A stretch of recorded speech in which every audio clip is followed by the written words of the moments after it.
안녕하세요. 암 전문의 김자영 원장입니다.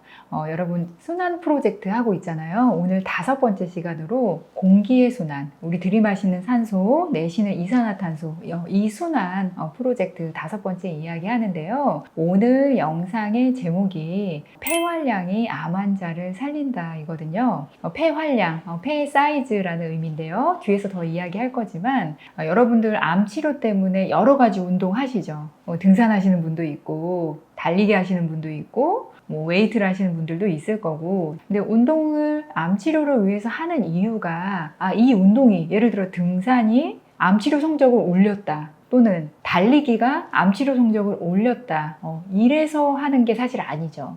우리의 체력을 좋게 하면 암 치료에 더 성공률이 높다, 그 다음에 내가 암 치료하는 이 과정을 더 잘 이겨낼 수 있다, 이런 간접 효과 때문에 여러분들이 하고 계시죠. 자, 그런데 여러분들이 오늘 이 폐활량이 암 환자를 살린다 이 영상을 보시면요, 여러분들이 정말 해야 하는 운동은 따로 있다는 것을 알게 되실 거예요. 그리고 그 운동은 심지어 암 치료 성적을 실질적으로 직접적으로 올린다, 생존율을 더 올린다라는 연구 결과들까지 있는 운동이에요. 결국 폐 스트레칭 운동인데요. 자, 오늘 이 이야기를 할 겁니다. 그래서 이 영상이 다 끝나고 나면 여러분들이 정말 해야 되는 운동, 암 치료 성적을 올릴 수 있는 가장 중요한 운동이 무엇인지를 알고 그 운동을 모두가 하시게 되는 게 오늘 영상 제가 준비하는 목표입니다. 제가 오늘 영상의 구성을 첫 번째, 폐활량이 실제로는 정말 뭔지, 어떤 의미인지 말씀드리고, 두 번째는 어떻게 이 폐활량이 암치료 성적을 올리는지 그 이야기를 할 거고요. 세 번째, 이 폐활량이 큰 게 암치료 성적을 올린다고 하니까 이 폐활량을 크게 하는 거, 폐를 스트레칭 하는 거, 이 운동법 어떻게 하면 되는지 그 이야기를 할 겁니다. 자, 그럼 첫 번째, 폐활량이 뭔지 이야기를 좀 해볼게요. 폐활량은 폐가 활동하는 양이에요. 그런데 그냥 활동하는 양이 아니라 최대로 활동할 수 있는 양을 폐활량이라고 이야기해요. 그러니까 폐는 여러분 풍선이라고 생각하면 돼요. 양쪽에 공기를 담는 풍선을 내가 가지고 있다. 이 풍선에다가 공기를 최대한 집어넣었다가, 산소를 최대한 넣었다가 이산화탄소를 최대한 배출했을 때 폐가 최대로 활동할 수 있는 양이 폐활량이에요. 그럼 이거는 개개인이 다 다르겠죠. 자, 우리가 보통 숨을 쉴 때 이 폐활량을 다 이용해서 쉬는 건 아니잖아요. 자, 그러면 개개인이, 어떤 분은 이 공기주머니를 평소에도 활용을 많이 하고 있어서 큰 분이 있을 거고, 어떤 분은 정말 작게 숨을 쉬어서 이 공기주머니의 사이즈가 작은 분이 있겠죠. 그런데 이 공기주머니, 나의 폐의 크기는 풍선이기 때문에 내가 숨을 크게 쉬면 쉴수록, 내가 많이 내쉬면 내쉴수록 이 공기주머니, 공기 그릇의 크기는 커지는 겁니다. 이 폐활량, 나의 폐의 크기의 사이즈가 바로 우리의 암의 성적, 나의 생존율을 결정하는데 가장 중요한 인자가 된다는 게 오늘 내용의 핵심입니다. 자, 그럼 두 번째, 이 폐활량이, 폐의 사이즈가 정말로 암치료 성적에 어떤 식으로 관련이 있다라는 거냐, 자, 궁금하시잖아요. 우선은 제가 암치료 성적과 직접적인 연관 이전에 중요한 연구들 이야기 짧게 좀 해볼게요. 전 세계적으로요, 우리의 건강 상태를 연구하는 역학 연구들이 많이 있는데, 여태까지 해온 연구 중에 가장 유명한 연구가 있어요. 그게 뭐냐면 프레이밍햄 심장 연구라는 게 있는데, 이 연구는 미국 매사추세츠 주의 프레이밍햄 지역에서요 1948년부터 사람들을 20년 동안 추적 관찰한 거예요. 혈압 체크하고 콜레스테롤 체크하고 몸무게 체크하고 심전도 찍고 폐활량 측정하고, 이런 식으로 2년마다 계속 관찰해서 20년 관찰한 데이터인 거예요. 그런데 한 명을 관찰한 게 아니라 몇 명을 관찰했냐면요 5,209명. 자, 이렇게 많은 사람들의 20년 데이터를 모아놓은 역학 연구인데, 심장 연구를 하려는 게 사실은 목적이었어요. 자, 혈압이라든지 콜레스테롤, 몸무게, 이 사람이 무엇을 먹느냐, 이런 것들이요. 자, 심장 질환, 관상동맥 질환에 어떤 영향을 주는가, 이거를 관찰하려는 연구였는데, 자, 이 연구가 대단한 게요, 20년 데이터가 축적된 거기 때문에 이 연구 데이터를 가지고 나온 논문만도 1200편이 넘어요. 엄청난 연구예요. 그리고 이 연구를 토대로 여러분들이 지금 고혈압 약 드시는 거 기준들, 고혈압은 얼마 이상이면 약을 먹어야 된다, 콜레스테롤 얼마 이상이면 약을 먹는 게 건강에 더 좋다, 이런 기준이 세워진 게 이 연구들 때문이거든요. 그런데 이 연구들을 20년 동안 진행하고 나서 아주 중요한 데이터들이 나왔어요. 자, 뭐냐면 심장 질환뿐만이 아니라 그 모든 사망률의 가장 중요한 인자로 작용하는 거는 콜레스테롤도 아니었고 혈압도 아니었고 몸무게도 아니었고요. 그 사람의 폐활량이었어요. 자, 폐활량이 큰 분은 사망률이 낮고, 뭐든지 폐활량이 낮은 분은 이유를 불문하고 모든 사망률에 있어서 사망률이 가장 높아요. 자, 그런데 심장 질환을 만약 그분이 가지고 있다, 그럴 경우에는 심지어는 더 높아요. 자, 제가 숫자로 몇 배 높다 이렇게 제시를 안 하는 이유가요, 폐활량은 사이즈마다 점수를 매겨서 늘어나는 비율에 따라 생존율이 계속 달라지기 때문에 2배 높다, 그냥 딱 3배 높다 이렇게 얘기하기가 어려운 거예요. 그런데 가장 낮은 분하고, 폐활량이 가장 낮은 분하고 가장 높은 분의 차이가 적어도 3배 이상 나요, 생존율의 차이가. 근데 모든 생존율의 차이에 있어서 가장 중요하게 인자로 나오는 게 나의 폐 사이즈, 폐활량이더라는 게 그 프레이밍의 연구 결과였어요.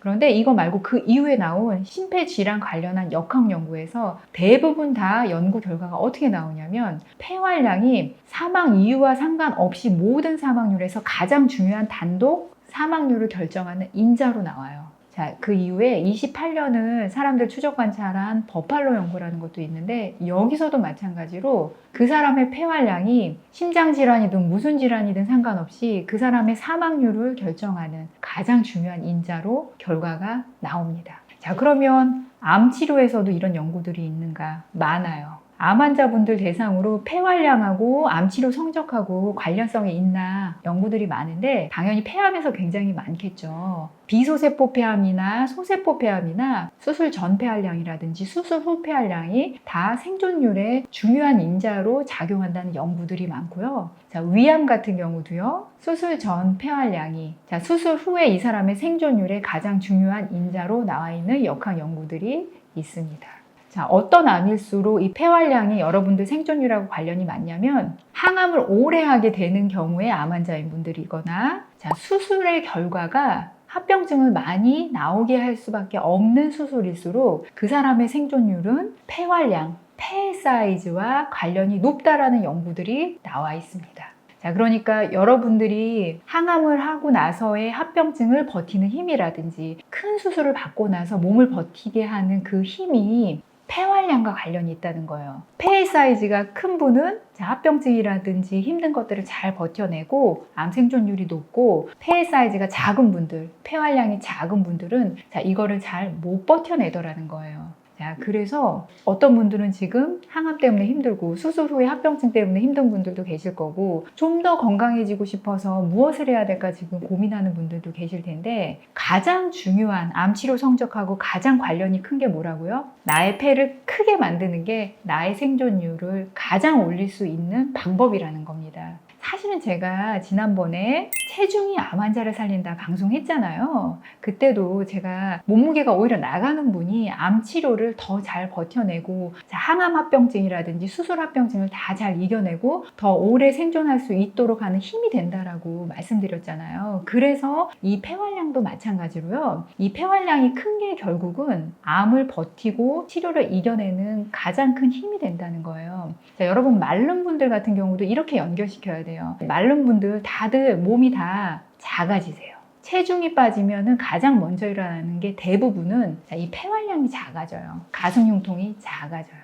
그래서 체중이 있는 분들, 가슴 흉곽이 그래도 버텨주는 분들이 암 치료 성적이 더 좋은 이유라고 저는 생각을 하거든요. 자, 이렇다면 우리가 당연히 이 폐 사이즈를 늘리는 운동을 하셔야겠죠. 그럼 지금 이제 세 번째 운동 방법 들어가 볼게요. 이 폐활량 키우는, 나의 폐 사이즈를 키우는 운동은 어떻게 하시면 되냐면, 편한 자세로 일단 앉으시면 돼요. 의자에 앉으셔도 되고 방바닥에 앉으셔도 돼요. 이 폐활량 크게 하는 운동은 이렇게 가슴을 내밀고 하는 운동이 아니라요, 살짝 숙이고 하는 운동이에요.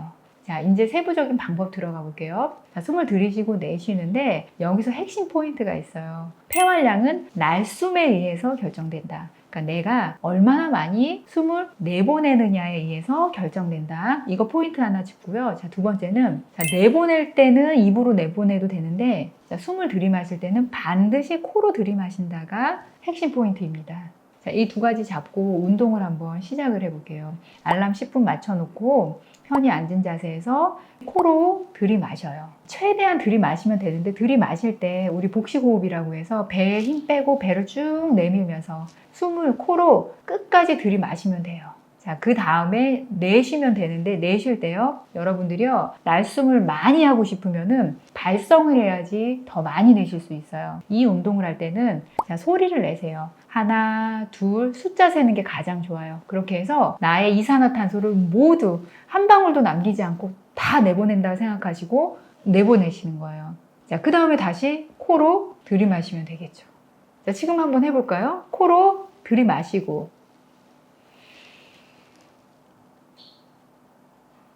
입으로 내쉬고 하나, 둘, 셋, 넷, 다섯, 여섯, 일곱 끝까지. 자, 이거를 몇 분 동안요? 10분 동안. 자, 본인이 느낄 수가 있죠. 이렇게 늘어났다가 이렇게 짜부러졌다가 자, 이렇게 하면 할수록 어떻게 된다고요? 나의 폐는 내가 숨 쉬는 양만큼 계속 늘어나요. 여러분들의 상상 이상으로 늘어날 수가 있어요. 그래서 이거를 폐 스트레칭 운동이라고 하는 거거든요. 여러분들이 처음에는 10분 알람 맞추고 하시고요. 10분 이거 거뜬하다 그러시면은 그 다음에는 30분으로 늘리시면 돼요. 기본은 하루에 한 번인데요. 자, 이게 너무 편하고 이제 좋아지잖아요. 운동의 효과를 보시면은 아마 여러분들이 제가 말 안 해도 하루에 여러 번 하시게 될 거예요. 말씀드린 대로 코로 끝까지 들이마시고 그 다음에 입으로 숫자 세면서 내쉬는 폐 스트레칭 운동을 하루에 한 번 이상 꼭 하시는 겁니다.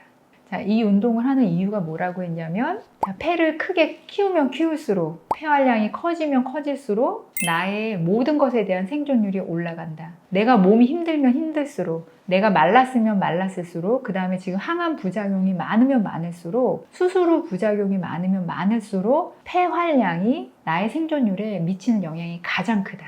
자, 지금 이거 운동 안 하고 있는 분들 계시다면요. 지금부터 지금 이거 영상 끝나자마자 그냥 바로 알람 한번 딱 켜놓고요. 시작해 보세요. 누구나 하실 수 있고 어디서든 하실 수 있고 침상에 누워만 있는 분들도 하실 수 있다. 자, 그리고 몸이 요즘 너무 말라가지고 기력도 없고 저 너무 힘들어요 하는 분들 있다면은 다른 거 하시지 마시고 다른 운동 하시지 말고 지금 말씀드린 폐 스트레칭 운동 있잖아요. 이것만 하세요. 자, 이렇게 해서 폐를 크게 하는 게 여러분들한테 지금 가장 도움이 되는 운동입니다. 자, 우리 이 폐 스트레칭 모두 다 끝까지 해내서요. 암치료 모두 다 성공합시다. 오늘 순환 프로젝트 6번째 시간으로요. 코 부비동 순환 이거 하기로 돼 있는 날이거든요. 근데 이 코 부비동 순환은 사실 지난 시간에 공기의 순환, 이 폐 순환 이야기한 거에 이어지는 우리의 호흡에 관련된 순환 이야기입니다. 그래서 오늘 사실 내용의 주 핵심은요. 여러분 24시간 동안 우리는 코로 호흡해야 합니다. 코 숨을 쉬어야 합니다. 이게 사실 오늘 내용의 핵심이에요. 자, 그래서 오늘 방송 내용은 어떻게 구성할 거냐면요. 자, 첫 번째는 이 코, 그다음에 이 부비동 이용해서 이 호흡하는 거, 이 부비동 순환이 왜 이렇게도 중요한지 그 이유, 가장 중요한 내용의 핵심, 그 이유에 대해서 이야기를 하고요. 이 두 번째는 그래서 우리 환자분들이 어느 시간대를 특히 주의해서 우리가 코로 숨 쉬는 연습을 계속 하셔야 되는지 그 상황들, 중요한 내용들 이야기하겠습니다. 그래서 결국 여러분들이 코 숨을 쉬기 위한 팁도 몇 가지 또 이야기를 할게요. 자, 그러면 첫 번째 이 코 부비동 순환, 왜 코로 숨을 쉬어야 되는지 이 이야기 좀 할게요. 우리 코 주변에는요, 신기하게 4쌍의 동굴이 있어요. 이거를 바로 부비동이라고 이야기하거든요. 이 부비동이 코 옆에 한 쌍 있고 그 다음에 코 위에 한 쌍 있고요. 그 다음에 이마에 한 쌍 있고 그 다음에 코 뒤편에 또 한 쌍 있어요. 이렇게 4쌍의 동굴이 코 주변으로 있는데 이 동굴이요. 이 코하고 작은 관으로 다 연결되어 있어서 여러분들이 코로 숨을 들이마시잖아요. 그러면은 그냥 콧길로 해서 기도로 이렇게 해서 폐로 들어가는 게 아니라 이 부비동 공간을 이 공기가 순환하면서 폐로 들어가게 되는 거예요. 그래서 우리가 코로 숨을 쉰다는 거는 코로만 숨을 쉬는 게 아니라 이 부비동까지 함께 숨을 쉬는 거를 이야기하거든요. 그런데 여러분 사실은 이 부비동이 우리 과학자들, 의사들 사이에서는 의문이었어요. 자, 이 왜 우리가 코로 숨을 쉬어야 된다라고 보통 이야기들을 하냐면 이 코로 숨을 쉬면 입으로 들어가는 것보다 길이가 길잖아요. 그래서 이 공기가 들어가면서 공기가 따뜻해져요. 그래서 공기의 온도를 올리는 기능을 하고 그 다음에 코를 통하면서 공기가 습윤해지거든요. 습기를 가지게 돼요. 그래서 건조한 공기가 폐로 들어가지 않도록 하는 게 이 코의 기능이에요. 그런데 그 기능을 위해서 굳이 옆에 부비동을 둬야 할 만한 그렇게 큰 이유는 없거든요.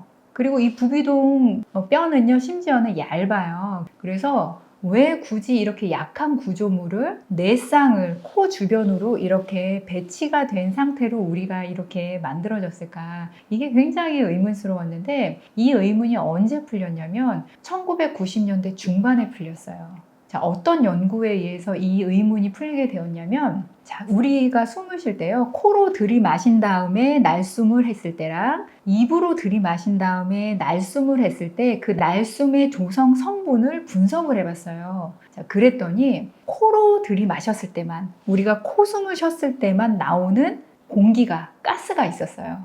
그 가스가 뭐였냐면 NO, 나이트릭 옥사이드라는 가스예요. 자, 우리가 입으로 숨을 들이마셨을 때 내쉬었을 때는 이 공기가 안 나오는데 코로 들이마셨을 때만 내쉬었을 때 이 나이트릭 옥사이드라는 이 가스가 같이 배출이 되더라는 거예요.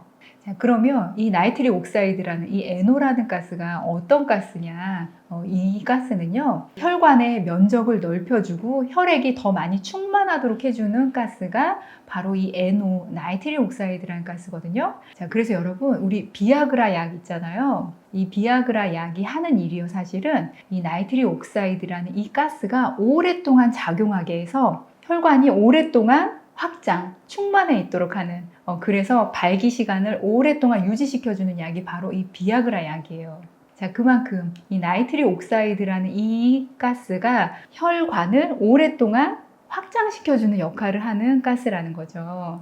자, 그런데 우리가 코로 들이마셨을 때만 내쉴 때 이 나이트릭 옥사이드라는 가스가 나온다는 거는 이 나이트릭 옥사이드라는 가스가 이 코 주변에서 생성이 돼서 내 폐에 들어갔다가 다시 배출된다는 의미예요. 그래서 조사를 해봤더니요, 이 코 주변에 있는 부비동 있잖아요. 이 부비동에서 우리가 코로 숨을 들이마실 때만 이 나이트릭 옥사이드라는 기체를 생성한다는 걸 알게 됐어요. 그래서 이 부비동이 하는 가장 중요한 역할이 무엇이냐면요, 이 나이트릭 옥사이드라는 기체를 만들어주는 거예요. 그래서 우리가 숨을 쉬는 이유는 결국 산소를 우리 몸에 많이 공급하기 위해서잖아요. 그럼 우리가 공기를 들이마시면 폐 주변에 있는 혈관에서 혈액에 있는 적혈구가 산소를 캐치해 가는 거예요. 가져가는 거거든요. 자, 그러니까 우리가 같은 숨을 쉬어도 입으로 숨을 쉴 때보다 코로 숨을 쉬면 이 나이트릭 옥사이드라는 기체가 부비동에서 만들어지면서 같이 폐로 들어가서 이 기체가 폐 주변에 있는 혈관을 확장시켜주고 혈관을 확장시켜주니까 단면적이 넓어지고 그곳에 있는 적혈구들이 거기에 있는 헤모글로빈이 산소를 더 많이 폐에서 가지고 가서 내 몸에 구석구석 날라줄 수 있도록 해주는 겁니다. 자, 그러니까 여러분들이 입으로 숨을 쉬나 코로 숨을 쉬나 사실 큰 차이를 보통 상태에선 잘 못 느끼죠.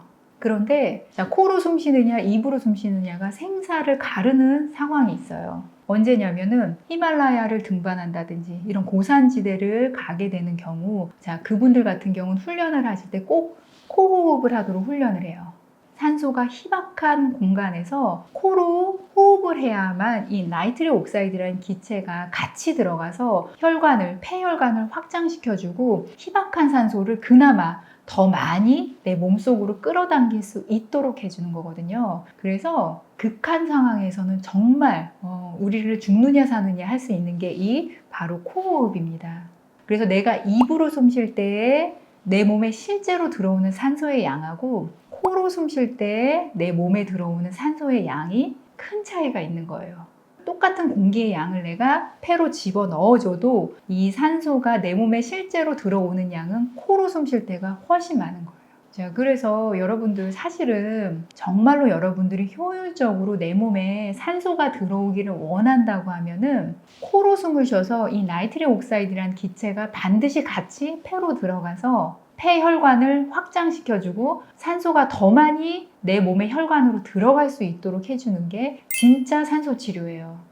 그리고 또 하나 더 말씀드리자면은 이 나이트릭 옥사이드라는 기체는 일종의 활성산소예요. 그래서 이게 세균을 공격해요. 그래서 코호흡을 해야만 우리가 많은 균들에 사실 노출돼서 이 공기를 통해서 들어가는데 이걸 한번 걸러주고 박테리아를 죽일 수 있는 역할을 할 수 있는 게 이 부비동에서 만들어지는 나이트릭 옥사이드라는 기체 때문이에요. 그래서도 우리가 정말 반드시 코호흡을 해야 되는 이유가 됩니다. 자, 그러면 어떤 상황에서 여러분들이 자꾸 코호흡해야지 이렇게 될 것 같으세요? 특히 3가지 상황이 있어요. 어떤 경우냐면 첫 번째는 운동할 때. 운동할 때 입으로 숨 쉬는 경우 많거든요. 여러분 운동할 때 의식적으로 오늘부터 코로 반드시 들이마시도록 하셔야 돼요. 자, 날숨까지는 여러분들이 입으로 하셔도 돼요. 그런데 자, 들이마시는 들숨은 반드시 코숨을 쉬셔야 돼요. 등산하실 때 한번 생각해 보세요. 계속 올라갈수록 헉헉대잖아요. 그러면 자꾸 입으로 숨 쉬거든요. 그런데 정말로 운동할 때야말로 여러분들이 코로 숨을 들이마시면 마실수록 산소가 내 몸에 들어가는 효율이 훨씬 좋아집니다.